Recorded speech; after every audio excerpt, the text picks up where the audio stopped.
नमस्कार दोस्तों, आपका अपना चैनल हिंदी जंक्शन पर स्वागत है। मैं परवेश कुमार सिन्हा आप सभी के बीच पुनः एक और महत्वपूर्ण वीडियो लेकर उपस्थित हुआ हूं। अगर आप नए हैं तो चैनल को सब्सक्राइब कर दें ताकि आने वाला वीडियो का नोटिफिकेशन आपको समय से मिलता रहे। दोस्तों, सबसे पहले आप सभी को दशहरा की बहुत बहुत शुभकामना।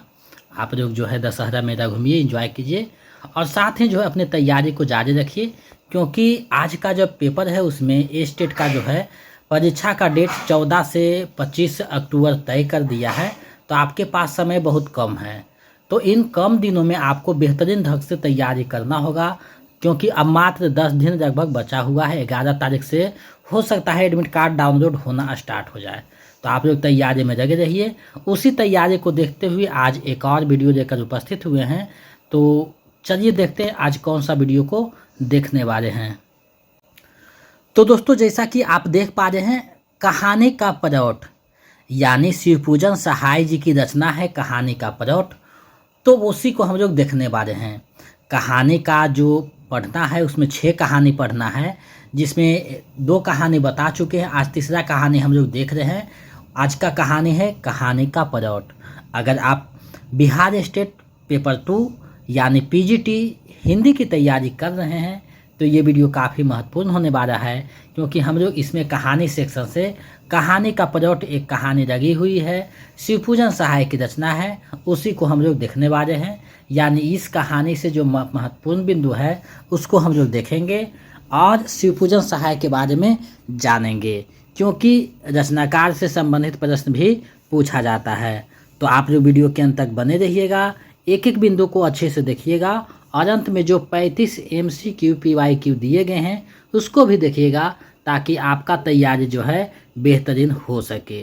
साथ ही आप हिंदी जंक्शन पे इससे पिछले वीडियो को देखना चाहते हैं, प्रैक्टिस सेट प्रीवियस सेट देखना चाहते हैं, तो वीडियो के डिस्क्रिप्शन में लिंक लगा हुआ है प्ले लिस्ट का, आप वहाँ से देख सकते हैं।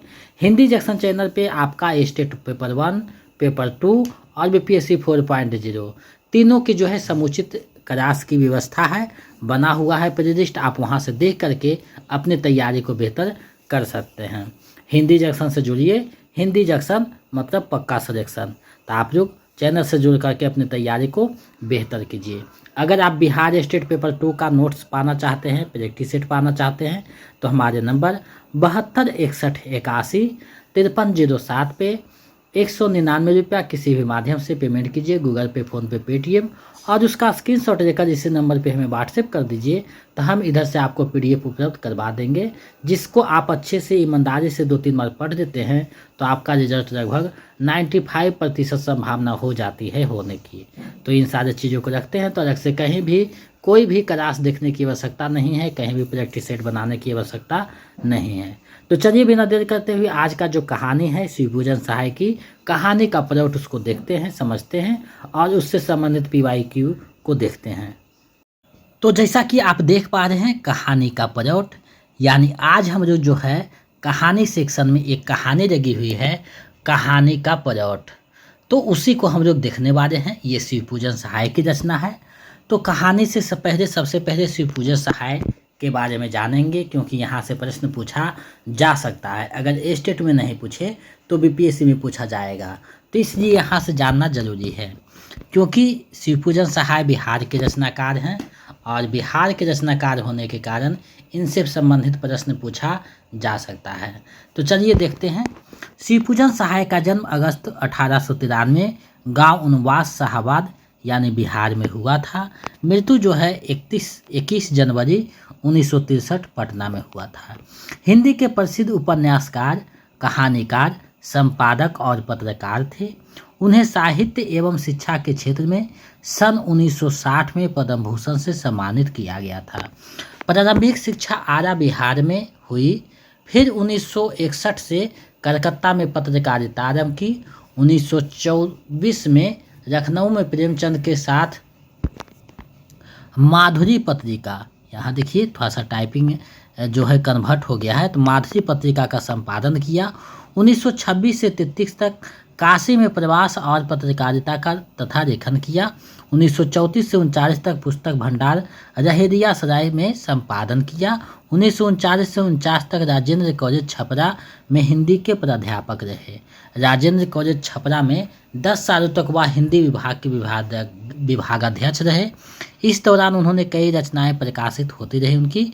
छपरा में रहते हुए वे इतने दिनों तक पूरी तन्मयता से अध्ययन कार्यों के साथ साथ साहित्यिक कर्म में लगे रहे, अतः छपरा की धरती से उन्हें खास लगाव हो गया। 1950 से 59 तक पटना में बिहार राष्ट्रभाषा परिषद के निदेशक रहे, यानी बिहार राष्ट्रभाषा परिषद जो पटना में है उसके निदेशक रहे। और 1962 में भागलपुर विश्वविद्यालय द्वारा डॉक्टर्स ऑफ रटर्स की मानक उपाधि मिली, यानी डॉक्टर की उपाधि रटर्स ने लिटरेचर होगा, डॉक्टर ऑफ लिटरेचर्स की मानक उपाधि दी गई। इनके लिखे हुए प्रारंभिक लेख जो है लक्ष्मी, मनोरंजन, पाटलिपुत्र आदि पत्रिकाओं में प्रकाशित होते रहे। और 1934 में रहेरिया सराय दरभंगा जाकर मासिक पत्र बारक का संपादन किया। अब देखिए यहाँ जो है उनका नाम भोलेनाथ भी था, यानी शिवपूजन सहाय को भोलेनाथ नाम से भी जाना जाता था, यानी बचपन का नाम था। तो ये भी पूछा जा सकता है कि भोलेनाथ किसका बचपन का नाम था, तो शिवपूजन सहाय का था। अब देखिए आगे हम लोग बढ़ते हैं, तो इनका जो रचना है यानी कृतियाँ हैं, यहाँ से प्रश्न आ सकता है।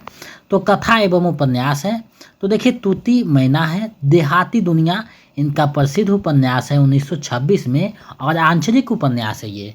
देहाती दुनिया आंचलिक उपन्यास है, जबकि आंचलिक उपन्यास प्रथम जो है मेरा आचर को माना जाता है, लेकिन देहाती दुनिया भी आंचलिक उपन्यास है।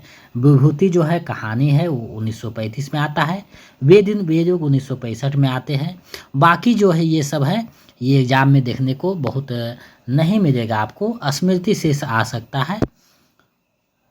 तो ये जो था शिवपूजन सहाय से संबंधित महत्वपूर्ण बिंदु था। अब देखिए कहानी का पलट जो कहानी है, तो उसके रचनाकार शिवपूजन सहाय है। तो उसके जो प्रमुख पात्र है उसको सबसे पहले हम लोग देखते हैं, क्योंकि प्रमुख पात्र से प्रश्न आ जाता है। तो इसका प्रमुख जो पात्र है मुंशी जी हैं, दरोगा जी और भगजोगनी है। ये जो है 3 प्रमुख पात्र में आता है, और बाकी जो है गौण पात्र में भी आए हैं।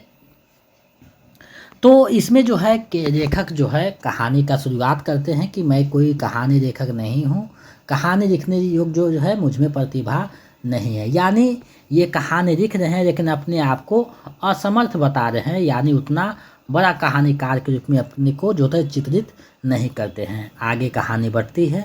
तो इसमें जो है मुंशी जी के बड़े भाई जो है पुलिस दरोगा थे, और अंग्रेजी जानने वालों की संख्या उतनी नहीं थी, उस समय वो दरोगा थे। अब देखिए यही कहानी जो है शुरुआत होता है। अब आगे जब बढ़ता है कहानी तो पूरी जो है आगे है कि दरोगा जी जो है एक घोड़ी रखते हैं, और उसमें जो है अंत समय में उनको जो है एक बेटी प्राप्ति होती है, और उनके मरने के बाद घोड़ी बेचा जाता है श्राद्ध कर्म के लिए, और जो है उनका श्राद्ध कर्म किया जाता है। फिर गरीबी इतना आ जाता है कि इसके बेटी भगजोगनी के लिए जो है माथा में तेल लगाने के लिए भी नहीं जुटता है, जिससे कि इसका जो है जीवन ज़्यादा खराब हो जाता है। अब मुंशी जी इसके बेटी की शादी के लिए दहेज नहीं रहने के कारण एक जो है उम्रदराज से शादी कर देते हैं, जिससे का जो है कुछ दिन के बाद मृत्यु हो जाता है, और फिर अंत में इनका इस जो है भगजोगनी सौतेरे बेटे के साथ रहना स्वीकार करती है। तो ये जो है कहानी में पूरी जो है अब दिखाया गया है, यानी इसमें दहेज प्रथा का भी चर्चा किया जाता है, यानी दहेज प्रथा का भी बात छिड़ता है। अब देखिए कहानी का सारांश हम लोग देख लेते हैं, क्योंकि कहानी का सारांश हम लोग देखेंगे तभी समझ में आएगा। पूरी कहानी पढ़ने में समय ज़्यादा लगेगा, तो आप लोग PDF जो है प्राप्त कीजिएगा, आपको PDF भेज दिया जाएगा, और 1-2 बार कहानी को पढ़ लीजिएगा, तो आपको जो है कहानी से संबंधित कोई भी प्रश्न पूछा जाएगा तो आप उसको नहीं छोड़ सकते हैं।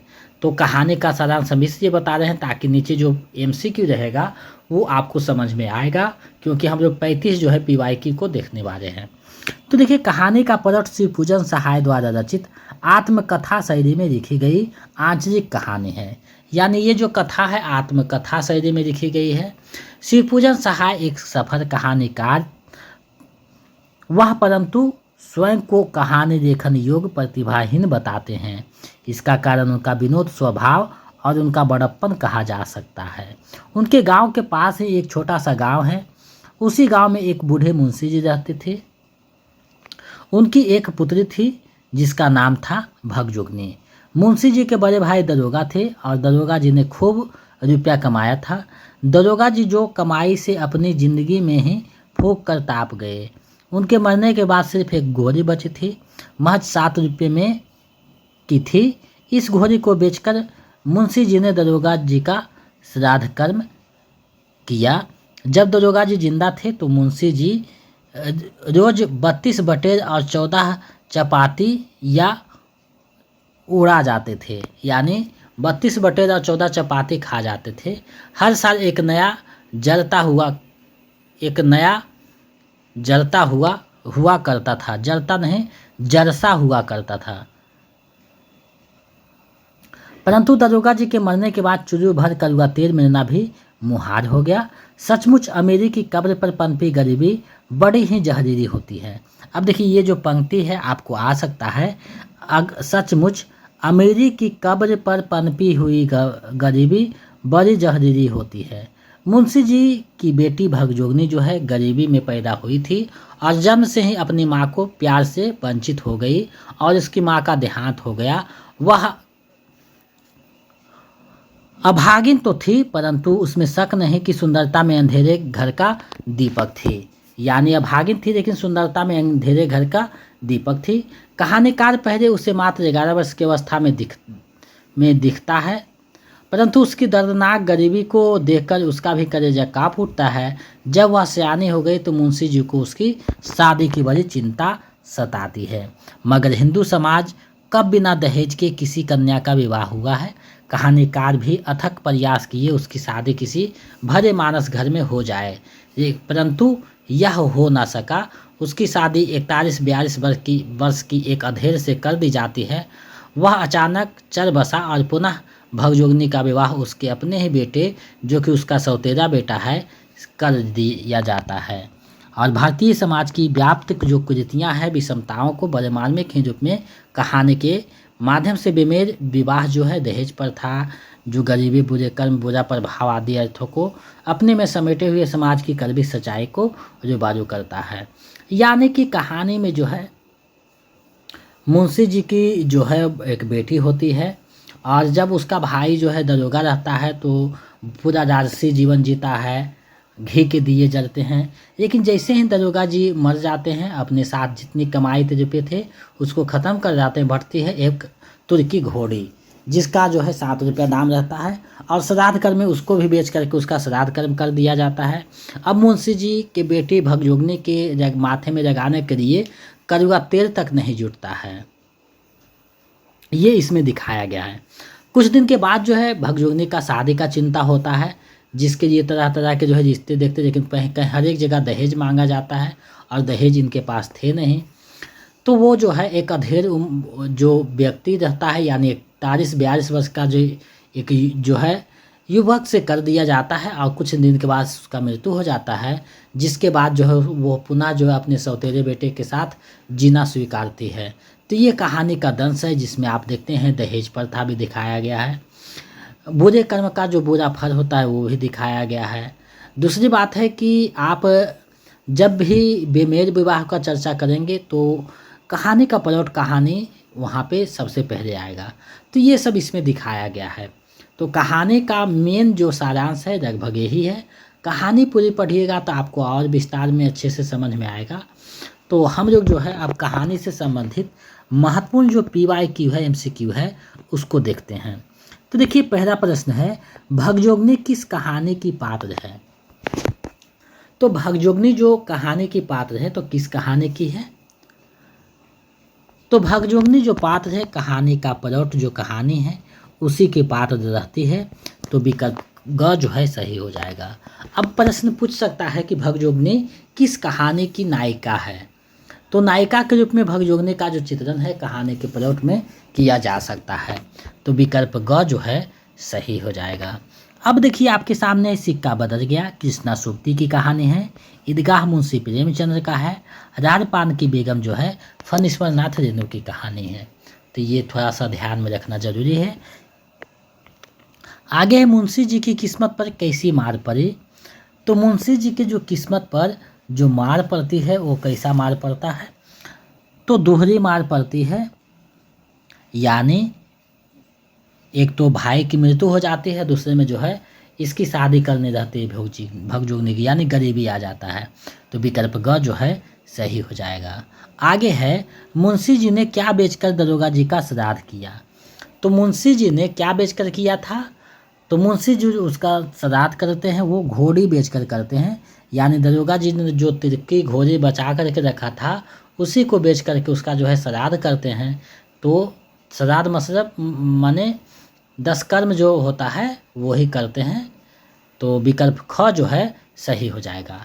आप लोग वीडियो के अंत तक बने रहिएगा क्योंकि एक एक प्रश्न आपके लिए महत्वपूर्ण है। आगे है दरोगा जी किसकी मोहब्बत से दरोगा के पद पर ही रह गए। तो देखिए दरोगा जी को अपनी जो घोड़ी थी 7 रुपये की जो घोड़ी थी उससे बहुत लगाव था और उसी के कारण जो है प्रमोशन नहीं होता है, क्योंकि कोई मांगता है प्रमोशन के बदले एवज में तो वो देना नहीं चाहते हैं। तो विकल्प ख जो है सही हो जाएगा। आगे भगजोगनी का सौंदर्य किसका स्वर्गीय धन बना हुआ है। तो भगजोगनी का जो सौंदर्य है वो किसका स्वर्गीय धन बना हुआ है, तो उसके वर्तमान पति नवयुवक पति का, यानी उसके वर्तमान नवयुवक पति का स्वर्गीय धन बना हुआ है, यानी स्वर्ग के समान धन बना हुआ है। आगे है अंत में भगजोगनी किसकी पत्नी बनकर जीती है। तो अंत में भगजोगनी जो है किसकी पत्नी बनकर जीती है, तो अपने सौतेरे पुत्र की पत्नी बनकर जीती है।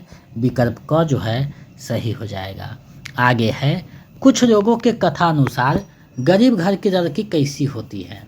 तो कुछ लोगों के कथनानुसार जो गरीब घर की लड़की होती है वो चटोर और कंजूस होती है, ऐसा कहानी में दिखाया गया है।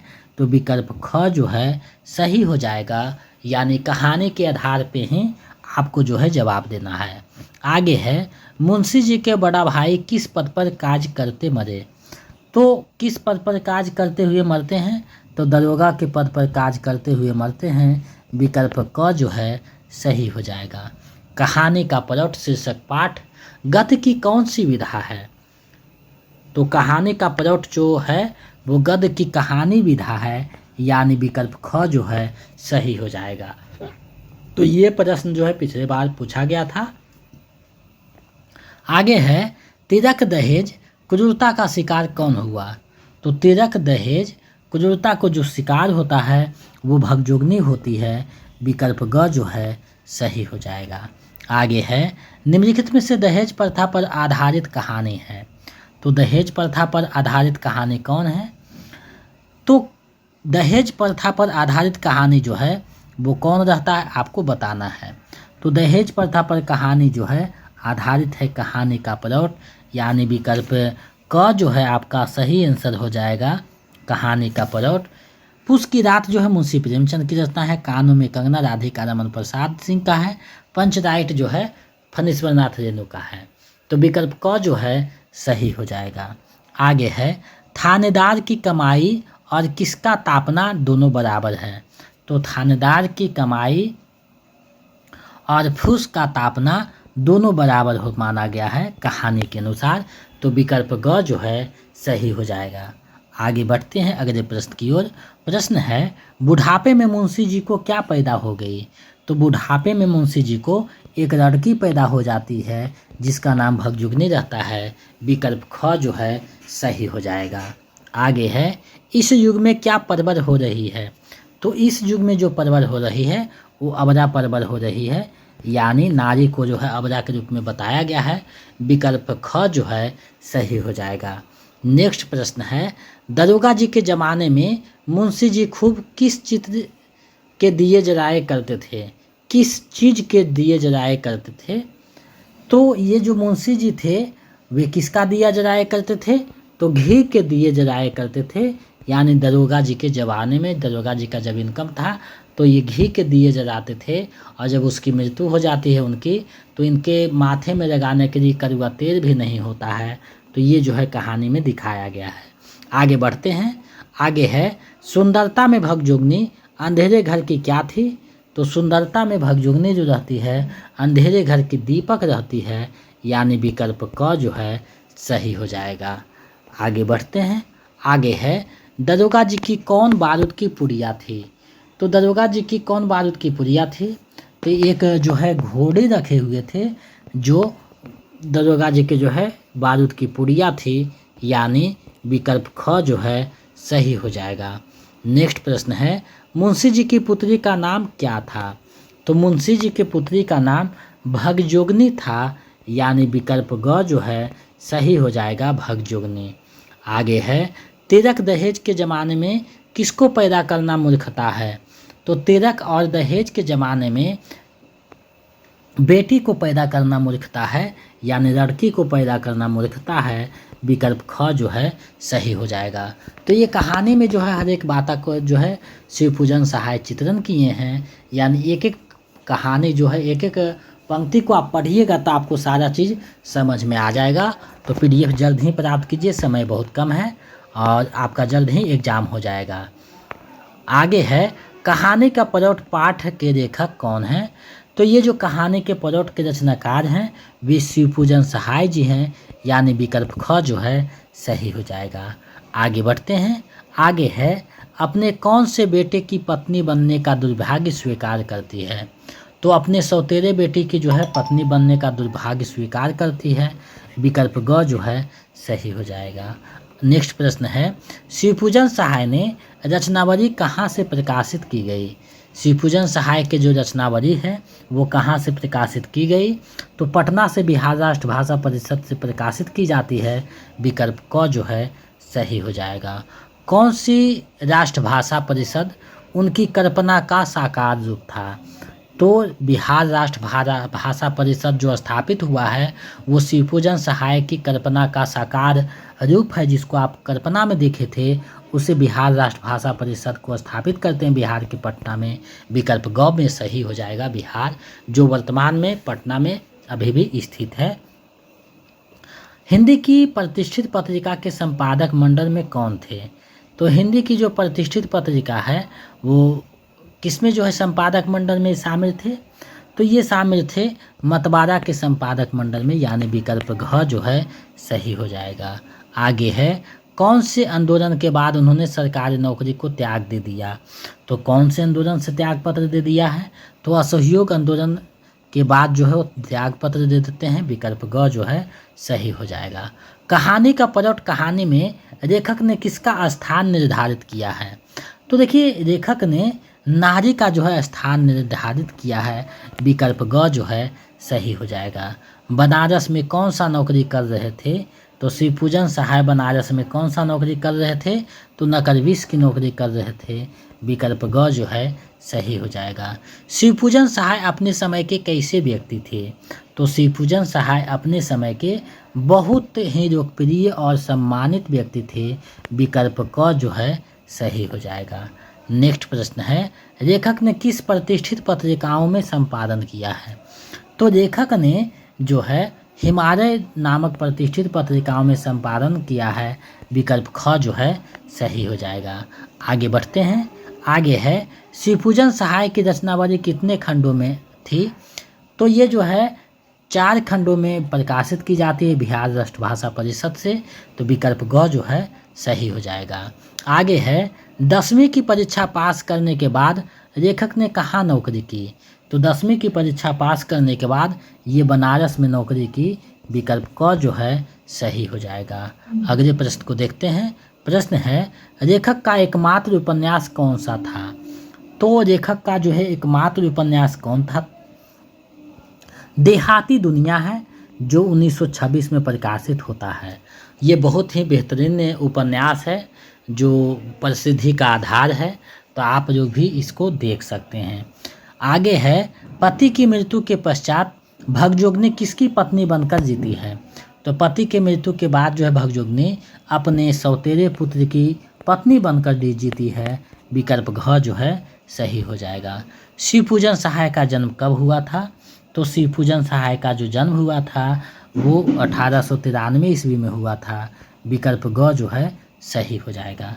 चलिए इस वीडियो का अंतिम और 35वां प्रश्न देखते हैं। शिवपूजन सहाय का जन्म किस जिले में हुआ था?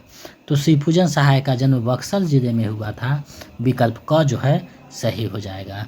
तो आज मैंने आपको कहानी का प्रौढ़ कहानी के बारे में विस्तार से बताया है और इससे संबंधित जो 35 से PY की MCQ है उसको मैं आपके समक्ष प्रस्तुत किया है। हमें पूरा विश्वास है कि आपकी तैयारी में महत्वपूर्ण भूमिका निभाएगा। तो आप लोग इस कहानी को 2-3 बार पढ़ लीजिएगा और MCQ बना लीजिएगा, तो आपका कहानी से जो भी प्रश्न पूछा जाएगा आप बहुत आराम से प्रश्न का जवाब दे दीजिएगा। तो समय कम है, जल्दी से आप लोग तैयारी कीजिए। हिंदी जंक्शन चैनल पे जितने भी वीडियो डाले हुए हैं, अगर आप 2-3 बार आप चीज़ों को देख लेते हैं तो आपका रिजल्ट होने से कोई नहीं रोक सकता, क्योंकि 2 बार से स्टेट में जो है बेहतर रिजल्ट दिया है। 100% लोगों को सफलता मिली है। तो आप भी अपनी सफलता को जो है